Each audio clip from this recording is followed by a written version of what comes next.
నమో వెంకటేశాయ.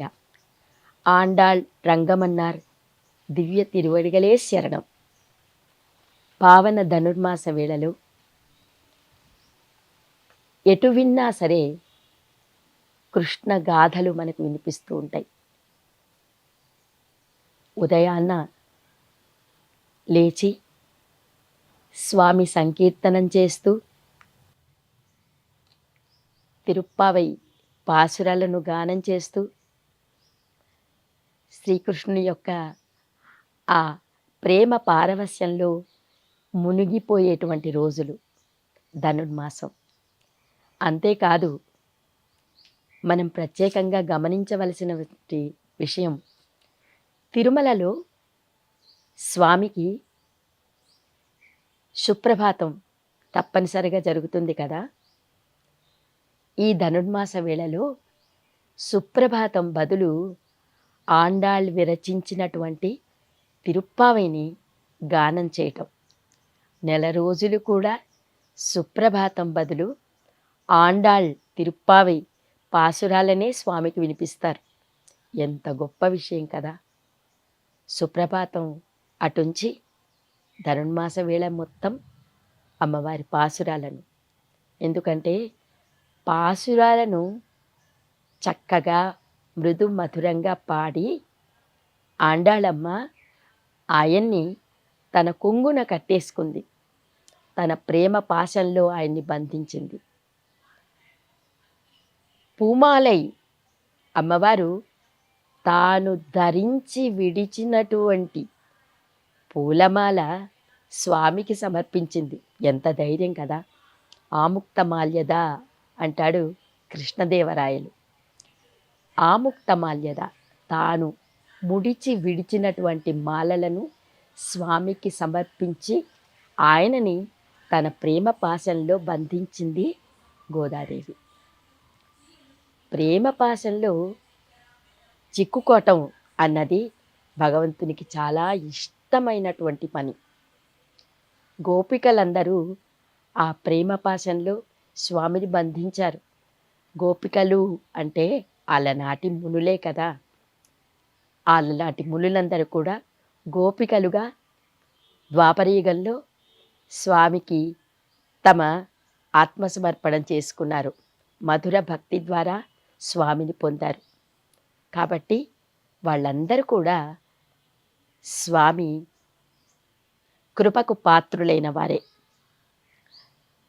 మధుర భక్తి విషయం అటుంచి కలికాలం చాలా చాలా మనిషిని రకరకాల ఆకర్షణలలో బంధించి ఈ పరమపదం ముక్తి పథంలో నడిచేటువంటి ఆ అవసరాన్ని అతనికి గుర్తు చేయకుండా కేవలం ఈ మోహపాశాలలో బంధించి ఈ నరకప్రాయమైనటువంటి ఈ జీవితంలోనే కొనసాగేందుకు అతన్ని ప్రోత్సహిస్తూ ఉంటుంది. పాపాల కూపమైనటువంటి ఈ కలికాలంలో ఈ కలి బాధల నుంచి బయటపడే మార్గం ఏమిటి? నామస్మరణాదన్యోపాయం నహి పశ్యాము భవతరణి. రామహరే కృష్ణ హరే నామ వదామి సదానృహరే అన్నారు ఆదిశంకరాచార్యుల వారు. కేవలం నామస్మరణాదన్యోపాయం నహి పశ్యామో భవతరణి. కేవలం నామస్మరణ మాత్రమే ఉపాయం సుమా, ఈ కలిమలం నుంచి మనం బయటపడేందుకు అని స్వామి శంకర భగవత్పాదులు ఏనాడు మనల్ని హెచ్చరించారన్నమాట. కాబట్టి ఈ నామస్మరణ ద్వారా కూడా శ్రవణం కీర్తనం విష్ణోః స్మరణం పాదసేవనంలో నామస్మరణ కూడా ఒక రకమైనటువంటి మార్గమే అన్నమాట. ఈ నామస్మరణాన్ని, దాని యొక్క మహత్యాన్ని ఎన్ని రకాలుగా మనకు వర్ణించారో అనేకానేక అష్టాదశ పురాణాలలో ఈ వర్ణన చాలా మనకు కనిపిస్తుంది.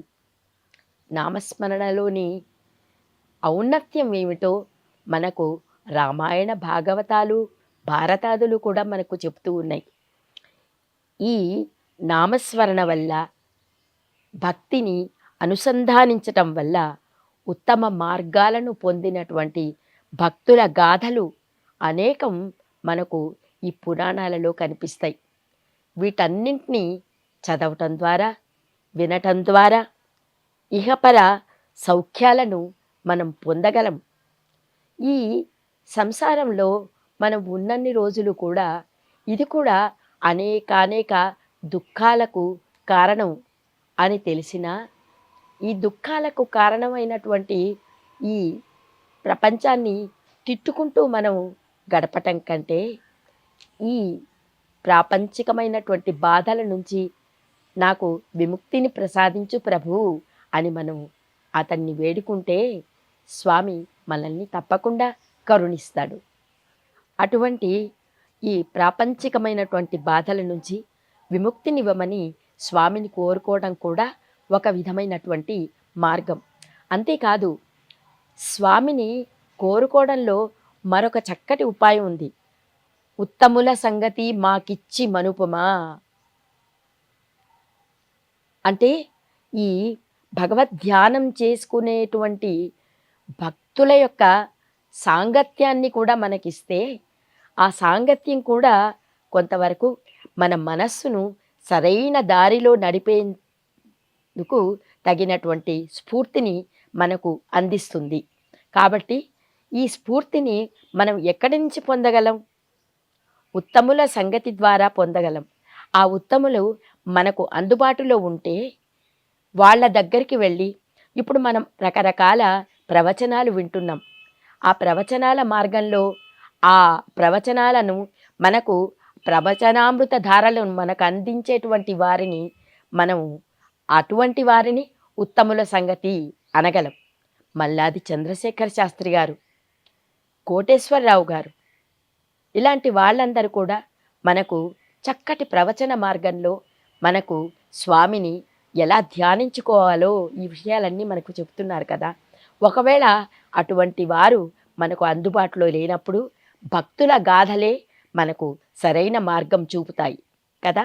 ఆ భక్తుల మార్గాలని మనం అనుసరిస్తూ వెళ్తే ఈ ప్రాపంచిక బాధల నుంచి మనం ఎలా బయటపడాలో, ఆ భక్తులు అనుసరించిన మార్గం ఏమిటో ఆ మార్గంలో మనం పయనించి కూడా భగవంతుని మనం పొందవచ్చు అనేటువంటి ఉపాయం కూడా మనకు స్ఫురిస్తుందన్నమాట. కాబట్టి ఈ భక్తుల గాథలను వినటం కూడా ఒక అందమైన మార్గము భగవంతుణ్ణి మనం పొందేందుకు. ఇదం శరీరం పరిణామ పేసలం అంటాడు. ఈ శరీరము పరిణామ పేసలం. ఇందులో బాల్యం నుంచి వృద్ధాప్యం వరకు ఎన్నెన్నో దశలను మనం దాటుకుంటూ వస్తాం కదా. అన్ని దశల్లోనూ మానవుణ్ణి తమ వైపు ఆకర్షించి ఈ కలి బాధలలో మనల్ని ఇరికించేటువంటి అనేకానేక బాధలు, అనేకానేటువంటి కష్టాలు మనకున్నాయి. వీటన్నింటి నుంచి తప్పించుకుంటూ కూడా మనం భగవంతుని వైపు అడుగులు ముందుకు వేసేటువంటి మార్గాన్ని మనకు సూచించేవేమిటి? భక్తుల గాథలు. ఈ భక్తుల గాథలను మనం వింటూ అడుగులు ముందుకు వేస్తూ ఉంటే ఒక చక్కటి సురక్షితమైనటువంటి మార్గంలో మనం పయనిస్తామన్నమాట. ఈ భక్తుల గాథల్లో మనకు ఈ పన్నిద్దరాళ్వార్ల గురించినటువంటి మార్గం ఏమిటి? అసలు ఆ పన్నిద్దరాళ్వార్లు ఎవరు? వాళ్ళ గురించిన విశేషాలను మనం తెలుసుకునేటువంటి మార్గంలో మనం పయనిస్తున్నాం కదా. ఈ పన్నిద్దరాళ్వారు అందరూ కూడా దక్షిణ భారతదేశానికి సంబంధించినటువంటి వాళ్ళు. ఒకటి మనం గమనించాలి. భక్తి ద్రవిడ ఉపజీ లాయే రామానంద్ ప్రకటకరి కబీరుని సాతద్వీప్ నవఖండ్ అన్నటువంటి నానుడి ప్రచారంలో ఉంది. భక్తి ద్రవిడ ఉపజీ లాయే రామానంద్. భక్తి మార్గము అన్నది ద్రవిడ దేశంలో, అంటే దక్షిణ భారతదేశంలో పుట్టింది భక్తి. అక్కడి నుంచి రామానందుల వారు దాన్ని ఉత్తర భారతదేశానికి తీసుకెళ్లారు. దాన్ని కబీర్ అన్న భక్తుడు వ్యాపింపచేశాడు నవద్వీపాలలోనూ. నవఖండాలలోనూ. ఆ నవఖండాలేమిటి? సూర్యుడు, చంద్రుడు, నక్షత్రము, భూమి, నీరు, అగ్ని, గాలి, ధ్వని, మనస్సు ఇవన్నీ కూడా ఈ భక్తి మార్గంలో పయనించేందుకు కబీర్ దాస్ దాన్ని ముందుకు తీసుకెళ్ళాడు అన్నటువంటి నానుడి ఉంది. ఈ నానుడి వెనుక రహస్యం ఏమిటి? ఈ పన్నిద్దరాళ్వార్ల గురించిన చరిత్ర ఏమిటి? వీటన్నింటిని కూడా వచ్చే భాగంలో తెలుసుకుందాం. ఆండాళ్ రంగనాథ్ స్వామిని తలచుకుంటూ ఈ మార్గంలో ఎలా పయనించిందో మనము ఆండాళ్ దివ్య తిరువగలగలే శరణం. Please subscribe to the channel and download the Politicos app from the links in the description.